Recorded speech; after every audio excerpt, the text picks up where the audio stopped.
ثالثی کی کوششیں جاری ہیں۔ پاکستان نے ایران اور امریکہ کے درمیان امن کوششوں سے دستبردار ہونے کا تاثر مسترد کر دیا۔ ترجمان دفتر خارجہ طاہر اندرابی نے پریس بریفنگ میں کہا کہ کشیدگی کسی کے مفاد میں نہیں، پاکستان کسی بھی ملک کی جانب سے ہتھیاروں کے استعمال کے خلاف ہے۔ فریقین جب کشیدگی کا راستہ چھوڑیں گے تو امن کی واپسی اسلام آباد مفاہمتی یادداشت کے ذریعے ممکن ہوگی۔ انہوں نے دیگر معاملات پر کہا کہ جب تک افغانستان دہشت گردوں اور دہشت گردی کی پشت پناہی ختم نہیں کرتا، یہ برف نہیں پگھل سکتی۔ پاکستان میں کام کرنے والے چینی شہریوں کو ہر ممکن سیکیورٹی فراہم کی جاتی ہے۔ امریکہ کی ایران پر حملوں کی پانچویں لہر۔ ایران کی بحرین، کویت، اردن میں امریکی تنصیبات پر مزید کارروائیاں۔ امریکہ نے ایران میں زمینی فوج اتارنے کا امکان مسترد کر دیا۔ ہمسایہ ممالک یا اسلامی ریاستوں سے تصادم کا کوئی ارادہ نہیں، ایرانی فوج کا اعلان۔ ترجمان نے کہا کہ امریکہ نے حملے جاری رکھے تو جنگ کا دائرہ نئے محاذوں تک پھیل جائے گا۔ امریکی نائب صدر جے ڈی وینس نے کہا کہ ایران میں حکومت کی تبدیلی کے لیے زمینی فوج نہیں اتاریں گے۔ ایران کے ساتھ تنازع کا مستقل حل فوجی کارروائی نہیں بلکہ مذاکرات اور سفارتی معاہدہ ہے۔ ایران کے امریکہ کے حملوں کے باوجود امریکی خاتون رہا کرنے پر ٹرمپ کا خیر مقدم۔ تیل کی قیمتیں مسلسل چوتھے روز بھی بڑھ گئیں، جبکہ ایران میں نصب تابوت میں ٹرمپ کی تصویر والا بل بورڈ سوشل میڈیا پر وائرل ہو گیا۔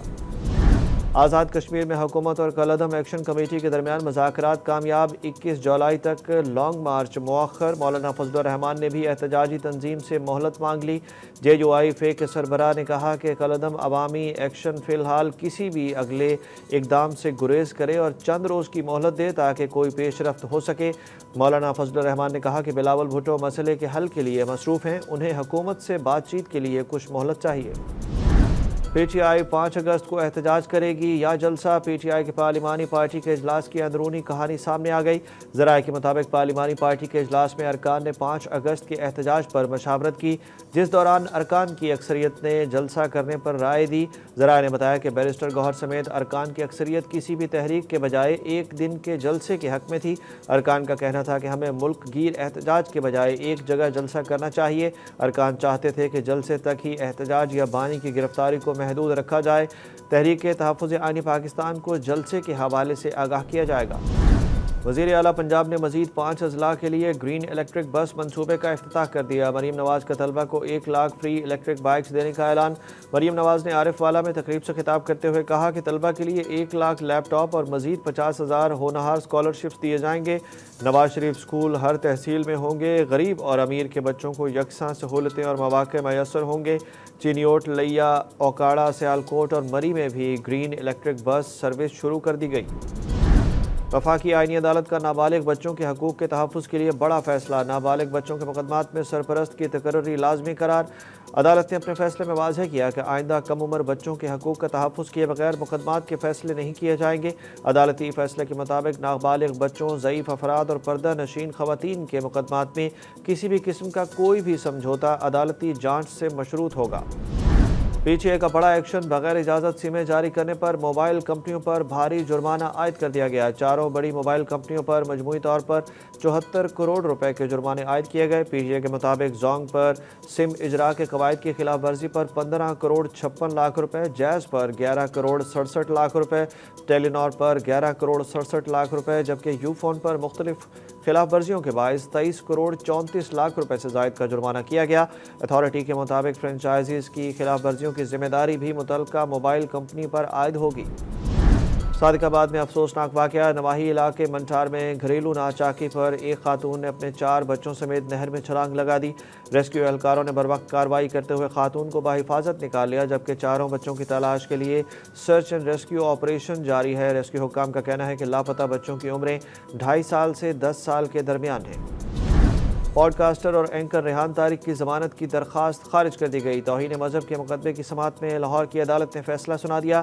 ملزم کے وکیل میاں داؤد ایڈوکیٹ کے مطابق مقدمے میں لگائی گئی دفعات قابل ضمانت ہیں۔ سماعت کے دوران این سی سی آئی اے کے پروسیکیوٹر نے ضمانت کی مخالفت کی۔ عدالتی حکم پر این سی سی آئی اے کی جانب سے متعلقہ ریکارڈ عدالت میں پیش کیا گیا۔ ریحان طارق جوڈیشل ریمانڈ پر جیل میں ہیں۔ ٹک ٹاک کا پاکستان میں AI آگاہی بڑھانے کا اعلان۔ ٹک ٹاک کے مطابق آئندہ چند ہفتوں میں پاکستان میں ایپ کے اندر AI لٹریسی ہب متعارف کرایا جائے گا۔ ایک عملی گائیڈ تیار کی گئی ہے۔ گائیڈ میں صارفین کو AI ٹیکنالوجی سمجھنے، AI سے تیار کردہ مواد کی شناخت کرنے اور AI ٹولز کو ذمہ داری سے استعمال کرنے کے بارے میں رہنمائی فراہم کی جائے گی۔ کمپنی کے مطابق رواں سال کی پہلی سہ ماہی میں 8 کروڑ 60 لاکھ سے زائد جعلی اکاؤنٹس ختم کیے گئے۔ پاکستان نے پہلی بار مس ورلڈ مقابلہ حسن میں باضابطہ شرکت کا اعلان کر دیا۔ تاریخ میں پہلی مرتبہ پاکستان کی نمائندگی کے لیے انیکا جمال اقبال کو مس ورلڈ پاکستان 2026 کا تاج پہنایا گیا۔ مس پاکستان ورلڈ آرگنائزیشن گزشتہ 2 دہائیوں سے پاکستانی خواتین کو مختلف بین الاقوامی مقابلہ حسن میں شرکت کے مواقع فراہم کر رہی ہے۔ مس ورلڈ میں یہ پاکستان کی پہلی باضابطہ نمائندگی ہوگی۔